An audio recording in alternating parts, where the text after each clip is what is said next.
जय श्री राम भक्तों आज हम इस वीडियो के माध्यम से बात करेंगे हरियाली तीज के बारे में। सावन मास के शुक्ल पक्ष की तृतीया तिथि को यह त्यौहार मनाया जाता है जो देवी पार्वती को समर्पित है। भविष्य पुराण के अनुसार तीज यानी तृतीया तिथि का व्रत और पूजन देवी पार्वती को प्रसन्न करने के लिए किया जाता है। पुराणों के अनुसार चंद्रमा की 27 पत्नियां हैं। इनमें चंद्रमा रोहिणी को सबसे अधिक प्रेम करते हैं। पुराण के अनुसार रोहिणी ने तृतीया तिथि का व्रत किया और मां पार्वती को प्रसन्न करने के लिए पूजन किया, जिससे रोहिणी के प्रति चंद्रमा का प्रेम सबसे अधिक है। भक्तों, सावन के मास में जो कुंवारी कन्याएं और सुहागन स्त्रियां तृतीया तिथि को हरियाली तीज की कथा सुनती हैं और देवी पार्वती और भगवान शिव के साथ पूजा करती हैं, उन्हें मनोनुकूल जीवन साथी की प्राप्ति होती है। सुहाग की उम्र भी उनकी लंबी होती है। इस संदर्भ में पुराण में कथा है कि देवी पार्वती और भगवान शिव ने हरियाली तीज को किस प्रकार कन्याओं के लिए विवाह और वैवाहिक जीवन में प्रेम और आनंद पाने का व्रत बनाया।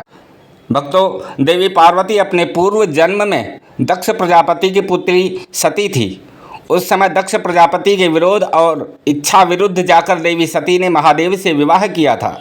दक्ष प्रजापति भगवान विष्णु से देवी सती का विवाह करवाना चाहते थे, लेकिन देवी सती भगवान शिव को अपना पति मान चुकी थी। अंत में पुत्री की खातिर दक्ष प्रजापति को भगवान शिव के साथ सती का विवाह करना पड़ा, लेकिन दक्ष प्रजापति फिर भी शिवद्रोही बने रहे। भक्तों, एक समय दक्ष प्रजापति ने भव्य यज्ञ का आयोजन किया, जिसमें सभी देवी देवताओं, नाग, किन्नर, गंधर्व, ऋषियों को आमंत्रित किया। त्रिलोक में दक्ष प्रजापति के यज्ञ की चर्चा होने लगी। बात देवी सती के कानों में भी आई और वह दुखी हुई कि उनके पिता ने महादेव और उन्हें यज्ञ में शामिल होने के लिए आमंत्रित नहीं किया। इस बात से देवी सती को बहुत दुख हुआ और वह फिर भी बिना बुलाए पिता के यज्ञ में जाने के लिए जिद करने लगी। महादेव ने देवी सती से कहा, हे देवी, बिना बुलाए पिता के घर जाने से भी मान सम्मान की हानि होती है, इसलिए मेरी बात मानो और तुम ना जाओ। लेकिन देवी सती अपनी जिद में शिव की बात को मानने को तैयार न हुई और शिव से कहने लगी कि आप भले ही न जाएं, लेकिन मैं अपने पिता के यज्ञ में जरूर जाऊंगी। और वह शिव की आज्ञा बिना ही मायके चली आई। दक्ष प्रजापति ने जब देवी सती को बिना बुलाए आया देखा तो देवी सती और महादेव का बड़ा अपमान किया। उस समय देवी सती को महादेव की बातों का स्मरण हो आया और अपनी भूल पर वह प्रायश्चित करने लगी।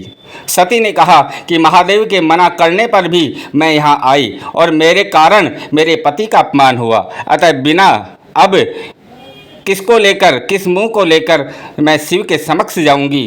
दुखी और क्रोधित हुई सती उसी समय पिता के यज्ञ कुंड में योगाग्नि द्वारा भस्म हो गई। देवी सती के अग्निकुंड में देह त्याग की सूचना मिलते ही भगवान शिव अत्यंत क्रोधित होकर वीरभद्र को प्रकट किया, जिसने दक्ष प्रजापति के यज्ञ को नष्ट कर दिया। इसके बाद शिवजी घोर साधना में लीन हो गए। इधर देवी सती को भगवान शिव की आज्ञा का उल्लंघन करने का दंड भी मिला और उनका कई जन्म होता रहा। इस तरह देवी सती के 108 जन्म हुए। 107 जन्मों तक वह भगवान शिव को पुनः पति रूप में पाने के लिए तपस्या करती रही। 108वें जन्म में देवी सती का हिमालय की पुत्री पार्वती के रूप में जन्म हुआ। और भक्तों, इस जन्म में देवी पार्वती ने भगवान शिव को पति रूप में पाने के लिए सावन में मृत्तिका से शिवलिंग का निर्माण करके भक्ति भाव से शिवजी की पूजन किया और तपस्या में लीन हो गई। देवी पार्वती की तपस्या से अंत में प्रसन्न होकर हरियाली तीज पर भगवान शिव प्रकट हुए और देवी पार्वती को वरदान दिया कि तुम मेरी अर्धांगिनी बनोगी। इस तरह देवी हरियाली तीज के दिन देवी पार्वती को भगवान शिव से मनोनुकूल व्रत प्राप्ति का वरदान मिला। मनोनुकूल वर प्राप्ति का वरदान मिला। इसके बाद भगवान शिव ने देवी पार्वती के आग्रह पर कहा कि जो कुंवारी कन्या हरियाली तीज का व्रत करेगी, जो सुहागन स्त्री हरियाली तीज का व्रत करेगी, शिव और देवी पार्वती की पूजा करेगी, उसे कामना के अनुसार सुयोग्य पति मिलेगा, उसके सुहाग की उम्र लंबी होगी। जो सुहागन महिलाएं हरियाली तीज का व्रत करेंगी, उनका वैवाहिक जीवन प्रेम और सुख से भरा रहेगा। कमेंट बॉक्स में हर हर महादेव जरूर लिखें।